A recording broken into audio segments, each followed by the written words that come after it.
আপনাকেও ধন্যবাদ। দর্শক, আমাদের সঙ্গে রয়েছেন সংগঠক এবং সমাজকর্মী গাজী মোহাম্মদ শফিকুল হক। আমরা চলে যাচ্ছি তার কাছে। কাজ তো শুরু হলো, সেটা যেভাবেই হোক না কেন, স্কাউট থেকে আসার পরে এক ধরনের মতদর্শন শুরু করলেন এবং তারপরে এই যে বাসা থেকে থাকেন এক ধরনের এই ধরনের কাজ পছন্দ করে না বা অথবা সাপোর্ট করে, ফ্যামিলি সাপোর্টের ব্যাপারটা আসলে কেমন ছিল?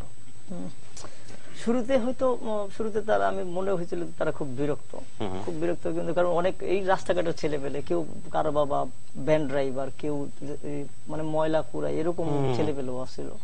মানে তারা আসতেছে, বাসার মধ্যে একটা হিজবিজি অবস্থা। আমি বসাইতাম আমার ড্রয়িং রুমে খুব বেশ বড় স্পেস ছিল, প্রায় 20-25 জন বসানো যেত। তারা খুব মানে এই ময়লা নোংরা জামা কাপড় নিয়ে এসে বসতেছে, তাদের কাছে খুব মনে হইতো যে একসময় খুব বিরক্ত। তারপরে এক সময় দেখলাম যে আমার বড় ভাইয়ের একটা ছেলে একটা মেয়ে, কল্লোল ঠাকুরি, আমার খুব পছন্দের দুজন। তো ওরাও আসা শুরু করলো, এই ছেলেদের সাথে বসতেছে, খেলতেছে, এই করতেছে। তখন আমার কাছে খুব মনে হলো যে না, ওরা এখন তখন আর কিছু বলতো না। কি করতেন ওদেরকে দিয়ে? এই প্রাথমিক পর্যায়ে ওই খাতা কলম দিতাম।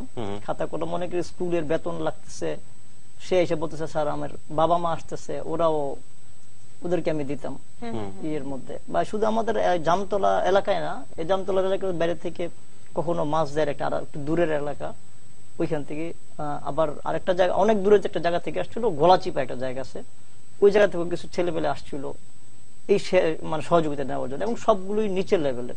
তো এই সময়টা আপনি যেটা বলছেন, তখন আপনি নিজে কলেজের ছাত্র? আমি তখন যখন ওই সময়টাতে একদম যখন শুরু করলেন, তখন এই যে তাদেরকে বই খাতা কিনে দেওয়া বা স্কুলের বেতন দেওয়া, সেটার জন্য তো আপনারও একটা অর্থের যোগানের ব্যাপার ছিল। আমি তখন দুইটা টিউশনে করতাম। আচ্ছা, মানে নিজের পকেটের টাকা দিয়ে? পকেটের টাকা দিয়ে, কিন্তু স্কুলের খরচটা ভাই, আমার কলেজের খরচটা যোগান দিত আমার ভাই। আমরা খুব কৃতজ্ঞ যে আমাদের নিচের লেভেল থেকে যে নিচে 4 জন, আমরা আজকে প্রতিষ্ঠিত মোটামুটি সবাই।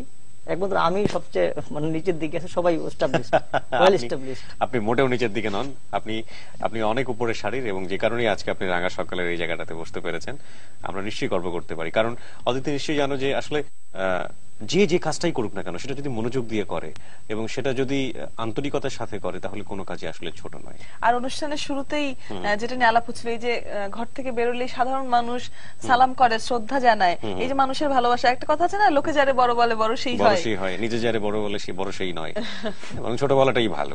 ওকে, একটু জানি যে সংগঠন তো আপনি শুরু করলেন এবং তারপরে বিভিন্ন প্রতিকূলতাও পার করতে হয়েছে, কিন্তু আর্থিক একটা সাপোর্ট অনেক বড় একটা ব্যাপার, সেই জায়গাটা কি করলেন? কোনো টাকা পয়সা আমি কারো কাছে যেতাম না, কখনো কারো সাথে না। আমি ছোট ছোট পরিসরে ছোট ছোট প্রোগ্রাম করতাম, একদম ঘরোয়া পরিবেশ। তাকে একটা পুরস্কার দিচ্ছি, প্রতি সপ্তাহে ক্লাস করতাম, শুক্রবার দিন বসতাম, আমার বাসায় আসতো, তো ওদের ই করতে একটা কলম দিয়ে দিতাম। ফার্স্ট প্রাইজ একটা কলম, সেকেন্ড প্রাইজ ওদের একটা কলম বা 2টা কলম, থার্ড প্রাইজ 3টা কলম, এইভাবে শুরু করতে করতে 2003 সাল ওই সময়ে সবচেয়ে বড় একটা প্রোগ্রাম করছিলাম আমি। আমাদের স্কাউটসের অনেক বড় বড় নারায়ণগঞ্জের যারা সেন্ট্রালের কর্মকর্তা, ওনারা আসছিল। আমি সেদিন একটা বক্তৃতা দিতে যাই, খুব কান্না এসে করছিল আর কি। আমার ফ্রেন্ডরা তখন খুব উপলব্ধি করছে যে আমরা ওর পাশে দাঁড়াইতে পারি ইচ্ছা করলে, এবং তখন সে দাঁড়াইছিল। তখন তারা আমার কিছু ফ্রেন্ড সার্কেলরা, আমি তখন ঢাকায় চাকরি করতাম পত্রিকাতে, তো এই তখন বন্ধু বান্ধবরা আসা শুরু করলো, তখন ওরাও সারপ্রাইজ দেওয়া শুরু করলো যে ও যখন দিচ্ছে, ও যখন 20 জনকে দেয়। আমার এক সময় দেখা গেছে যে আমি 97-98 সালের দিকে আমার 112 জন 13 জন ছেলে মেয়েকে আমার সাপোর্ট দিতে হইতেছে। 1 দিস্তা করে কাগজ দিতাম, প্রতি মাসে একটা করে কলম, 1 দিস্তা করে কাগজ। এই টাকাগুলো কিভাবে ম্যানেজ? আমি তখন ঢাকায় সাংবাদিকতা করতাম, ওই টাকা দিয়ে আপনি? হ্যাঁ, আমি তখন ওই ক্রিয়া জগৎ একটা পত্রিকা আছে, প্রচুর লেখালেখি করতাম। যে টাকাটা আসতো, আমি বাসায় কোনো টাকা পয়সা দিতাম না। আমার ওই টাকাটা বেশিরভাগই 80% টাকাটা আমি ওইটার পিছনে চলে গেছে। তো ওইখান থেকে শুধু বন্ধুরা আসলো, বন্ধুরা একদম। তারপর এক সময় দেখা গেল যে আমি সবসময় সেক্রেটারি থাকতাম, আমার বন্ধু বান্ধব একদম এই করলো যে না, ও সারা সবসময় থাকে, আমরা চেঞ্জ করি। তো আমি চেঞ্জ করতে যে আলটিমেটলি 6 মাসের মধ্যে অকার্যকর হয়ে গেল, বন্ধ হয়ে গেল। কিন্তু আমার কাছে এই নবপ্রজন্ম সংগঠনটা হলো আমার ব্লাড। মানে আমি খুব আজকে এই যে নবপ্রজন্মের কথা বলতে পারাটা আমার জন্য খুব সৌভাগ্যের বিষয়। মানে এটা আমার একটা ব্লাড।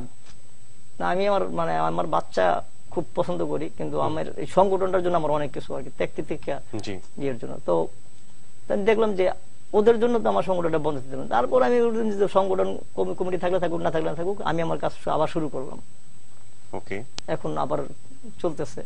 সেই বন্ধু নাকি? হ্যাঁ, এখনো আছে আমার দুই বন্ধু, বিশেষ করে তিনটা বন্ধু, অসীম জাহাঙ্গীর সূত্রপথ থেকে শুরু ছিল আর কি। তারপরে সুজন আর চিন্ময় আমার খুব ছোটবেলার বন্ধু, আমরা একসাথে বড় হয়েছি। আচ্ছা, মানে ওরা এখন আমার সাথে, ওরা এখনো কাজ করে যাচ্ছেন আপনার সাথে। আপনি তো সাধারণত এই যেটা বলছিলেন যে খাতা কলম দেয়া, স্কুলের খরচ দেয়া, মানে শিক্ষা কেন্দ্রিক যে ব্যাপারগুলো এইরকম সুবিধা বঞ্চিত শিশুদের, সেই দিকটা আপনি তাদেরকে সাহায্য দিয়ে থাকেন। তো কখনো কি এরকম ভেবেছেন যে নিজে একটি স্কুল করে দেবেন তাদের জন্য, বা একটা প্রাতিষ্ঠানিক রূপ দেবেন? হ্যাঁ, এটা আমার স্বপ্ন ছিল। আমি জানি না বাস্তবায়ন করতে পারবো কিনা।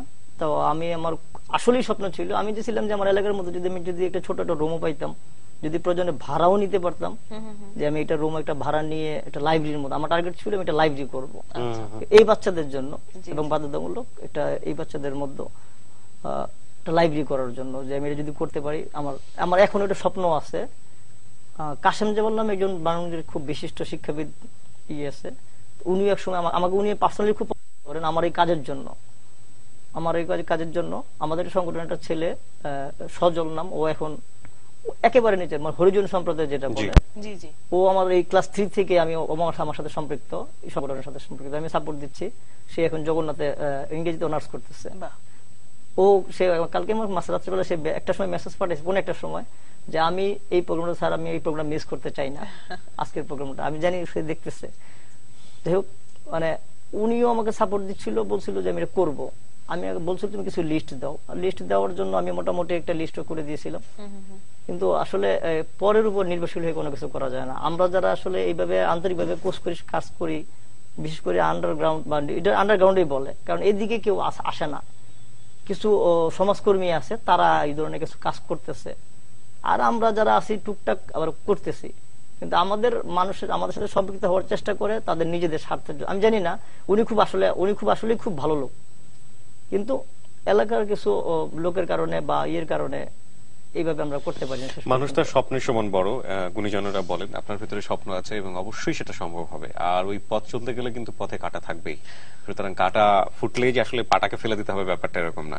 একটু জানতে চাই যে এই যে কাজগুলো আপনি শুরু করলেন সেই 90-এর দশকের শুরু থেকে বলি, বা মাঝামাঝি থেকে, তারপরে আপনি কোনো রেজাল্ট কি পেয়েছেন? যে ছেলে মেয়েগুলোকে নিয়ে এসে আপনি শেখাচ্ছেন, ওরা ওই ট্র্যাক থেকে বের হয়ে এসছে, ভালো করে পড়াশোনা করছে, কেউ এস্টাবলিশড হয়েছে, এরকম কোন রেজাল্ট কি পেয়েছেন? ওই যে আমি এটা বললাম যে সজল একটা ছেলে, আমার সবচেয়ে বড় অ্যাচিভমেন্ট হলো ওইটা, যে ওকে আমি একটা সমাজের ভালো অবস্থানে নিয়ে যেতে পারছি।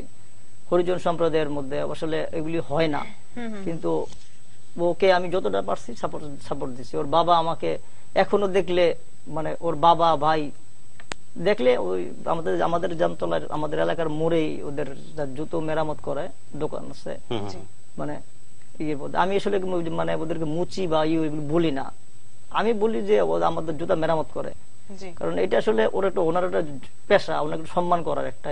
চমৎকার। এক বাতি আসলে হাজার বাতিকে আলোকিত করতে পারে। আমরা মনে করি একটা বাতি প্রজ্বলিত হয়েছে, হাজার বাতি আলোকিত হবে। আমরা ছোট্ট একটা বিরতির পরে ফিরে এসে বাকি আড্ডা দিচ্ছি। দর্শকের সাথেই থাকবেন, ফিরছি একটু পর।